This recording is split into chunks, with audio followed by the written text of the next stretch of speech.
Welcome back to the operations room. Today we're going to actually go through the key differences between make.com and N8N, because everybody's talking about N8N, but nobody's really going into the detail of why N8N or make.com are much better than the other, or actually can you use them together. So let's hop on to our screen share. This is the N8N workspace, and this is one of the exemplary builds that I'm using, one of the templates. N8N is way more flexible in terms of UX versus make.com, and let me show you why. So let's say we'd like to put in a node. We'll just go in here, generic set node.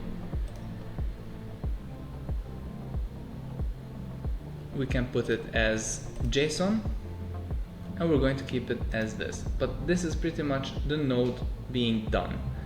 Now, if you'd like to keep it as a series, it's fine. Otherwise, you can put this node very easily to work in parallel. You can just drag and drop over here, drag and drop, drag and drop. And over here, this node, in this case the AI agent, will have the input from the scrape website node, and then also to have the details from the edit fields. So that's comfortable, way better than make.com.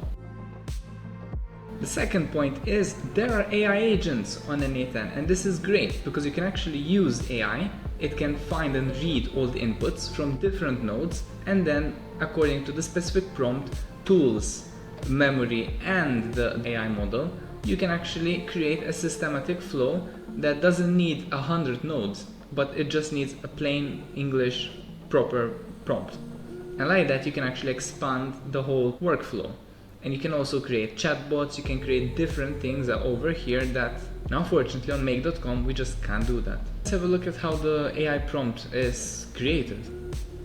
So over here we have the tools, right? We can have a tools agent, we can have conversational, so an agent can actually create conversation or answer questions, OpenAI functions, agents. So there's so many different types of agents. You can have SQL, so imagine having some kind of WordPress build and you have an agent just telling it what to do, which kind of records put into an SQL database. Super comfortable. Over here we have the very detailed prompt. This is again one of the templates that's available, right?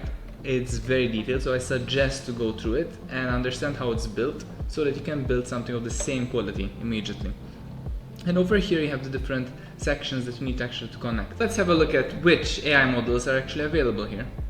What we need to do is simply delete it and add a different subnode. And we can see over here the Anthropic chat model, we have Azure, and so on and so forth. Your choice is based on what you want to do and the results, and also keep in mind the cost of the API and the units.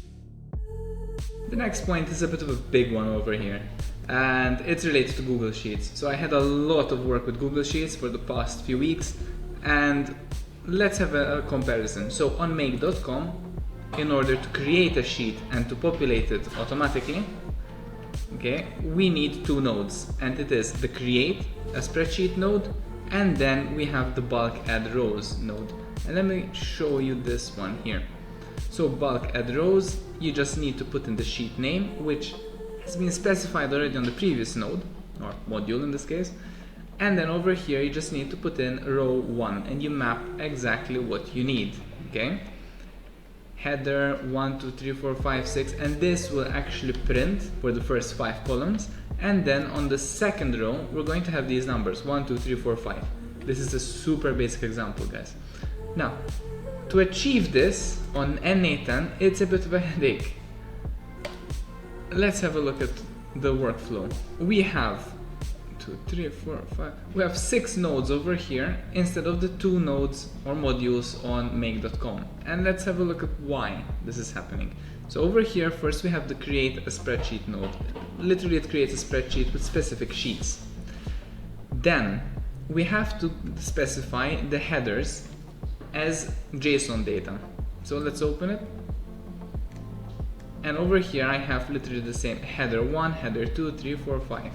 Okay. Then, once we specify the headers, we can use the append row in sheet module. And what this is going to do is automatically is going to take the data and just paste them on the first row. We can do a manual map well, the node allows us to do this, but it's a problem because the way it functions on N8N is the node identifies the first row, or the row before the one that's going to add, and then it adds accordingly. It maps the rest of the data out. But obviously if you have a brand new sheet, it's going to create a bit of a havoc. So that's why we had to split the functionality in 2 steps, adding the headers first, and then we have the next step where we're going to populate the data. But when we're adding the headers, it gets a bit complicated once again, because if you're using JSON data, it's going to print out first row the header 1, header 2 over here, so the name of the fields, and then the second row is going to print out the result header. Okay, so that's why if you're using JSON code with specifically the edit field, you're going to have to delete the first row again.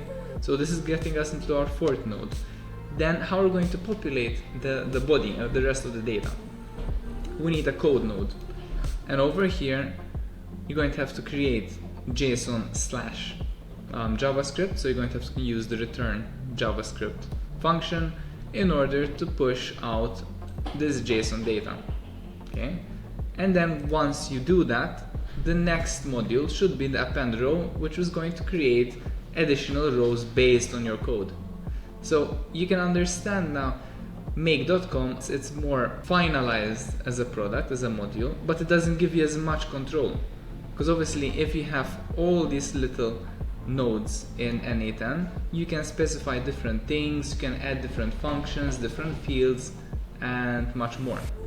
But on make.com, it doesn't allow you to do so. So realistically, if you're just using Google Sheets and have a project on Google Sheets alone without any other software involved, then use make.com. But if you're going to combine different APIs, different HTTP requests, I would highly recommend using N8N. The final point I want to make over here is the AI assistant. And it's quite helpful to have an AI assistant just to look at different errors and identify what little things you missed, even for example in the code, right? Now, in make.com, the AI assistant does not have access to the modules, or it doesn't really give you detailed information based on the specific errors. You need to copy them, you need to paste them into the chat, so it works like an external ChatGPT sort of chatbot. In N8N, it's quite cool because you can identify where there are errors and it can actually change the code. So let's test this out, right? Let me put in 1 comma extra over here, and it's going to be an error. There we go. Now, since the AI of N8N has access to the module, we can ask the assistant simply, like, what's the problem? And it's going to read the error inside the module. There you go. And it's giving you all the suggestions. Now, here it's looking into the things from the notes and community, right, and documentation. With the N8N AI, you can work through your nodes in a quicker fashion. You can finish your workflows quicker because you can actually go in here, and purposely I added a comma over here to look like an error, and we can see that I've already asked the AI, like, what's happened, what's the problem here, right? So there's this button, and we just ask it, and it specifies exactly what is the problem, and it gives you the correct code that you need to input. Okay, so let's copy and paste, let's see the code that it gave us, and it works. There we go. So in other instances, such as inside the native JavaScript node, we can actually ask it to fix the code itself. So then there's like a little button that's generated over here and says replace code. So it's really helpful. On upper tiers, such as the Pro version, you can also have access to the builder, AI assistant builder.